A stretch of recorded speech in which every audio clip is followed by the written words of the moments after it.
Mewgenics is the latest game from developer Edmund McMillen, and it's taking the gaming scene by absolute storm. And it's for the sole fact that it's an outright amazing game made by a team of insanely talented individuals. If you've been living under a rock the past couple of weeks, I invite you to leave the safety of that rock and come out to play Mewgenics. Then, feel free to go back under that rock. In fact, please let me come under there with you. Truly though, the hype surrounding this game's release is honestly shocking in how massive it is. I think the only thing you can compare it to is Silksong, but even then, I've seen so many people describe this game as their Silksong. And holy hell, does this game not only live up to the hype, it absolutely surpasses expectations. If I'm being totally honest, I didn't actually hear about this game until the day it released, and that's kind of how I prefer it. You'd think with a channel centered on games, I'd be more on top of that, but leave me alone. Hype is fun, but I like to go into new experiences like this as blind as I can, and I don't know how you can go into it more blind than that. But as soon as I saw some gameplay and looked at who made it, I knew this was going to be an absolute winner and couldn't wait to pick it up. Like, let's be real, did you ever think you'd see both Chris Chan and Liquid Chris in the credits? That's like enough to warrant Game of the Year right there if you ask me. Plus a meow button? That's basically the peak of human ingenuity. Meow. Meow. Okay, so real quick, Mewgenics, if you couldn't tell by the portmanteau of the name, is about raising cats in a similar vein to the hit Game Boy classic, Cats.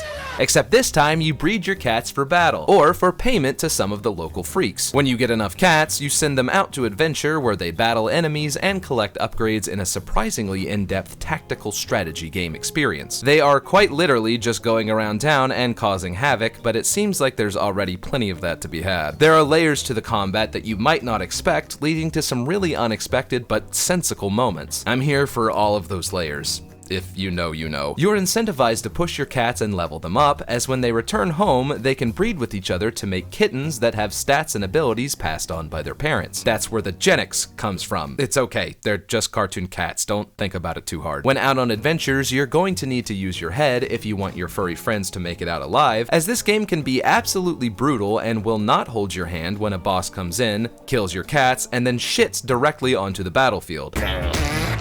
It's ridiculous, and I love it. And apparently, most other people who've picked it up do as well. I find that most of the time when I'm singling out a particular dev in these kinds of videos, it's usually because they fucking suck. But you know who is the opposite of suck? Edmund McMillen. If you've never heard the name, the dude is an absolute titan of indie game dev. Ever heard of a little game called Supermeatboy? No? Well, number one, you should fix that. But how about The Binding of Isaac? If you're gonna tell me you've never heard of that one, I'm gonna call you a liar. The man has been making games as far back as Newgrounds, and every release has been technically and mechanically better than the previous. Not to say that his older games feel dated, but as a designer and developer, he's grown into an absolute force to be reckoned with. I can say this from experience. I've been playing this man's games since I was in high school, maybe even before that. I've had Super Meat Boy in my Steam library for a long-ass time. Every single one of his games has strong staying power, even a game like Spewer, and this game is no different. The sheer amount of content packed into this game is almost unheard of at its $30 price tag. In a world where AAA devs are pouring millions into empty worlds with boring characters and charging players $70+ fucking dollars for the privilege of being bored in their games, Ed comes out dick swanging and slams that shit right down on the counter. And the game too, I don't think he's just out showing his pecker. That's not to mention the fact that he's grown as a dev and is willing to take risks and explore new genres of games. Whereas modern AAA has become samey and stale, Edmund has taken the correct path full of innovation and fun. You'd think that the same could be said about AAA devs, but with the millions that get poured into their games, and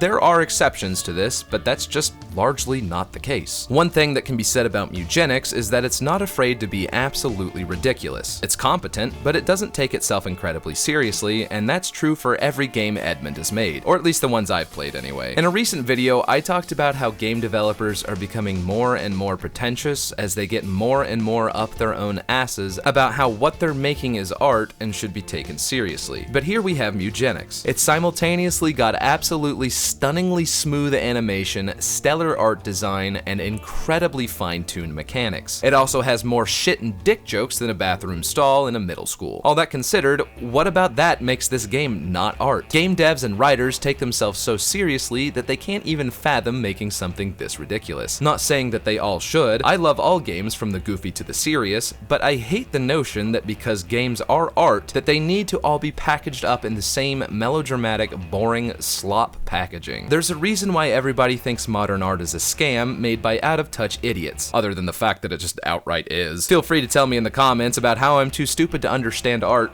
Well, I'll get a good laugh out of it. So why in the actual fuck would the majority of people that just want a fun game or a good story want to sit through politically motivated drivel that costs more than what most people are able to afford these days? Even beyond that, the amount of games that are coming out that are made by team leads that want to make their games movies is a cancer to the industry. I've gotten comments on some of my videos from developers outright saying, "This is why we hate gamers." But motherfucker, that's your core audience. Make a pile of shit by all means. Just don't be upset when everyone calls it out for what it is and no one buys it. The same way devs don't owe gamers anything, the reverse is also true. An idea of quote-unquote what games should be has been absolutely poisoning the AAA game space and even the indie space as well. And I'm so glad that a game as great as Mewgenics can come along and say, hey, this is my art. It's full of childish humor and questionable mechanics, but it's still art. And why shouldn't it be? It's wonderfully animated, hand-drawn, and the gameplay is incredibly fine-tuned with tons of room for fun and creative solutions. Obviously, art is subjective, and no one thing is going to be for everybody. That said, it is pretty telling that gamers are viewing this delightfully silly romp as a breath of fresh air. Jesus, that sounds like an IGN review. And before someone tries to come at me in the comments, I am very much aware that the other games made by Edmund are full of heavy themes and dark topics. I'm a longtime fan, remember? But for as dark as The Binding of Isaac can get, you still get items that make you piss and shit yourself, and there's tons of childish humor. And the message is not hampered in any way by that. In fact, I think that the presentation of something childish and crude hiding deep and dark themes is quite literally an example of artistic merit. I think my point in this whole rant is that I'm very glad to see a game like this take the gaming scene by storm. For every soulless title AAA drops and immediately forgets about, I firmly believe that Mewgenics is going to go the route of most of Edmund's other games, lauded and still played to this day. It's a true testament to how good a game can be when the developer cares about games and not selling their players a thinly veiled lecture for $70. As I said before, by all means, make the art or games that you want to make. There is nothing stopping you. But then don't get all pissy when nobody gives a single shit about what you're trying to say because you're too caught up smelling your own farts to realize that even though you say it means something, most people are going to look at it the same way they do that fucking banana that was taped to a wall. And the icing on the cake is that there's just an absolute shitload to do in this game. I've seen people say they playtested it for years and feel that they haven't even scratched the surface of what Mewgenics has to offer. I know there were other games between this and Isaac, but it really does feel like Mewgenics has built upon and in some ways improved the gameplay loop of Isaac. You can make a run last as long or as short as you want, and no two runs are ever going to be the same. There might be a lot of shit in this game, but there's also a lot of shit in this game, and I foresee myself and many others playing this game for a long time to come. Thanks for watching. It's been a minute since I talked about an indie game release that I think deserves praise, and I'm so glad I got a chance to talk about Mewgenics. Let me know in the comments how far you've made it or the craziest thing you've encountered so far. I know it's a different kind of crazy than I'm usually asking for in these sections, but I'm not gonna complain if you hit me with something disgustingly hilarious. If you liked the video, don't forget to leave a like below. And if you made it this far,